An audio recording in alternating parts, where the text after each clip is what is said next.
माया से कहता है। मम्मी जरूरी थोड़ी ना है कि लड़की पढ़ी लिखी हो, प्रीति भी तो है। आज उसने घर संभाल रखा है ना। अरे दोनों बहू एक जैसी ले आऊं क्या? आज तुझे कितनी दिक्कत होती है। एक एक रुपया तुझे ही देना पड़ता है चाहे जो हो। अगर प्रीति भी पढ़ी लिखी होती तो अपने खर्चे तो उठा लेती। भाई मुझे तो पढ़ी लिखी बहू चाहिए, अब छोटी वाली। ठीक है, इतने दिनों से तो मिली नहीं। देखते हैं कब तक अनिश के लिए आपकी पसंद की लड़की मिलती है। माया हर किसी को अनिश के लिए लड़की देखने के लिए बोलकर रखती है।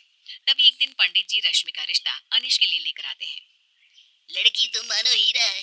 एक तो सुंदर, ऊपर से इतनी पढ़ी लिखी, बड़ी कंपनी में काम कर रही है। ऐसा रिश्ता दिया लेकर ढूंढने पर भी नहीं मिलेगा। फिर देर किस बात की है पंडित जी, चट मंगनी और पट ब्याह कर देते हैं। हाँ हाँ, मैं अभी रश्मि के घर वालों से बात करके सब कुछ पक्का कर देता हूँ। पंडित जी रश्मि के घर वालों से बात करते हैं और रश्मि और अनिश का रिश्ता तय कर उनकी शादी करवा देते हैं। अपनी मनपसंद की पढ़ी लिखी बहू मिल जाने के कारण माया की खुशी सातवें आसमान पर होती है। अब मैं गंगा स्नान करने जा पाऊंगी। मेरे दोनों बेटों का घर बस गया। अब मुझे किसी चीज की फिक्र नहीं है। रश्मि ससुराल आकर भी अपनी जॉब कंटिन्यू करती है। सुबह उठकर रश्मि नाश्ता बनाती है। अरे रश्मि, तुम अकेली क्यों खाना बना रही हो? मैं आ रही हूँ ना। अरे नहीं नहीं भाभी, आप पूरा दिन काम करती हो, पूरा घर संभालती हो, मैं इतना भी नहीं कर सकती हूँ क्या? चलिए आप बैठिए और अपनी देवरानी के हाथों के खाने का मजा लीजिए। ठीक है बाबा, बैठती हूँ। रश्मि ऑफिस के साथ साथ घर के कामों में भी प्रीति का हाथ बटाती है। सब कुछ अच्छा चल रहा होता है। इसी तरह दिन बीतने लगते हैं। फिर एक रोज रश्मि के ऑफिस से उसे एक मेल आता है कि उसकी ड्यूटी अब से नाइट शिफ्ट की जा रही है। ओह शिट यार, ये रात को ड्यूटी कौन ही करेगा? क्या हुआ? इतना मुंह क्यों लटका है? क्या करूं समझ में ही नहीं आ रहा।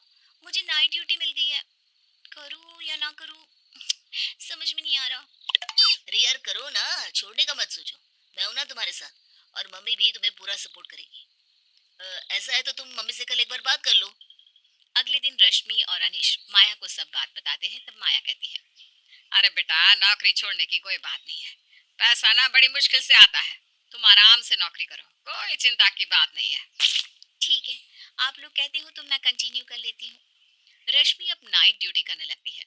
अब सब कुछ बदल जाता है। वो पहले की तरह प्रीति के साथ काम नहीं कर पाती और प्रीति अकेले ही पूरे घर की जिम्मेदारियां उठाती है।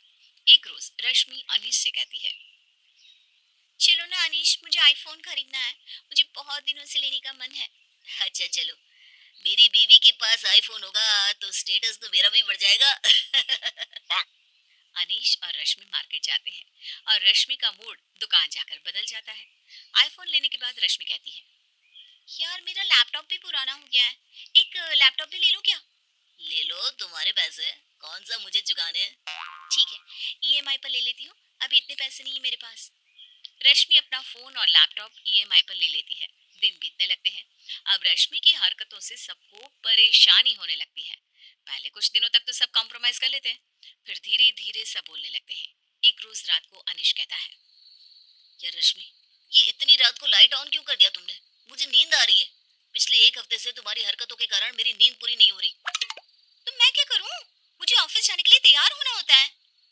तो दूसरे कमरे में चली जाओ, मुझे तो सोने दो। कैसे दूसरे कमरे में चली जाऊं? मेरा सारा सामान यहीं पड़ा है, ये कोई बात थोड़ी ना है। अनिश झुंझला जाता है और गुस्से में कमरे से बाहर सोफे पर जाकर सो जाता है। अगले सुबह बेटे को सोफे पर सोया देखकर माया का पारा चढ़ जाता है और वो कहती है, तू सोफे पर क्यों सोया है? ऐसे तो तेरी नींद पूरी नहीं होगी बेटा। क्या करूँ माँ, ये रश्मि का ऑफिस रात का है ना, तो वो उठ जाती है और मैं सो नहीं पाता। तू अपने कमरे में सोया कर, उससे कह दे कि वो अपना सामान बाहर रख ले। अगले दिन अनिश रश्मि से कह देता है, देखो तुम अपना सारा सामान दूसरे कमरे में रख लो और वहीं जाकर तैयार होना। नौकरी तुम्हें करनी है, मुझे नहीं। और दूसरे कमरे में नहीं जा सकती हो तो नौकरी छोड़ दो। मैं भी तो पूरा दिन काम करता हूँ, थक जाता हूँ। मेरे पैसों से घर चलता है। तुम्हारे पैसे तो तुम खुद पर उड़ाती हो, तो तुम्हें कॉम्प्रोमाइज करना होगा। मुझे दूसरे कमरे में जाने से कोई प्रॉब्लम नहीं है। रश्मि एक दिन की छुट्टी लेकर अपना सारा सामान दूसरे कमरे में शिफ्ट कर लेती है। इधर प्रीति को भी गुस्सा आने लगता है और वो अपनी सास माया से कहती है, मम्मी जी, पूरा दिन मैं अकेले काम कर करके थक जाती हूँ। ऊपर से रात को मुझे 1 बजे उठकर रश्मि के लिए नाश्ता बनाना पड़ता है। कौन सा वो मुझे अपनी नौकरी के पैसे देगी? मेरी नींद पूरी नहीं हो पाती और मैं अब इतने रात को उठकर रोज रोज नाश्ता नहीं बना सकती। अरे तो तू क्यों बनाती है? छोड़ दे, वो खुद बनाएगी। नौकरी उसे करनी है, वो समझे। अगली रात रश्मि को उठने में देर हो जाती है। जल्दी से उठकर वो तैयार होकर रसोई की ओर भागती है।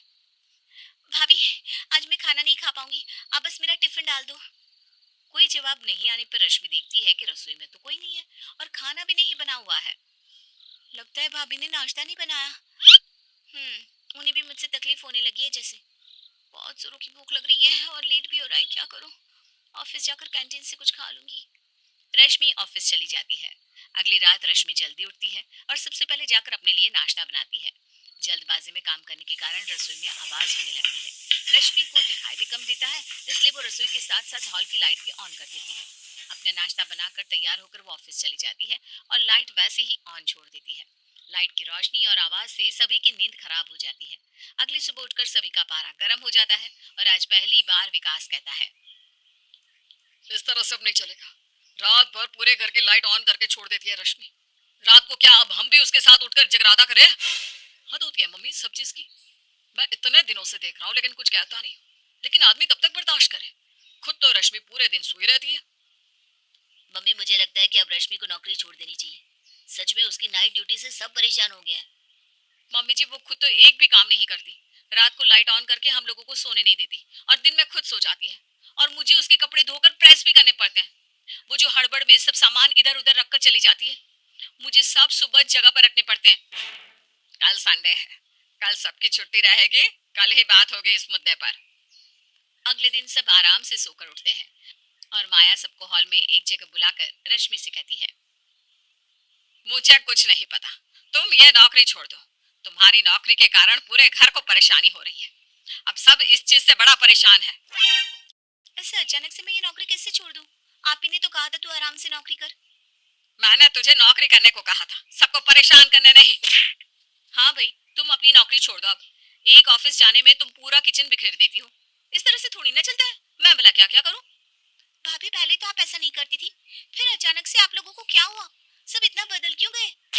क्या तुम भी ना, तुम्हें तो बहस ही करनी है। अरे जब सब बोल रहे हैं तो छोड़ दो ना नौकरी। ठीक है, मुझे कोई प्रॉब्लम नहीं है, मैं तो छोड़ दूंगी। लेकिन फिर मेरे मोबाइल लैपटॉप की ईएमआई कौन भरेगा? भाभी, आप भरेंगी या अनिश तुम भरोगी? मेरे इतने महंगे महंगे कपड़े और नेल पेंट्स और लिप कलर का खर्च कौन उठाएगा? अगर कोई उठाने को तैयार है तो मैं भी अपनी नौकरी छोड़ने को तैयार हूँ। सबके मुंह बन जाते हैं, कोई कुछ नहीं कहता।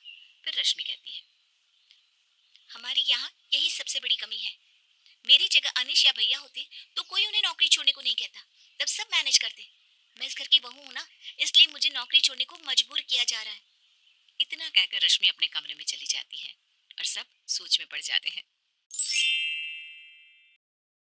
मज़ीद इस तरह की स्टोरीज़ देखने के लिए हमारे चैनल को लाइक, कमेंट, सब्सक्राइब लाजिम करें।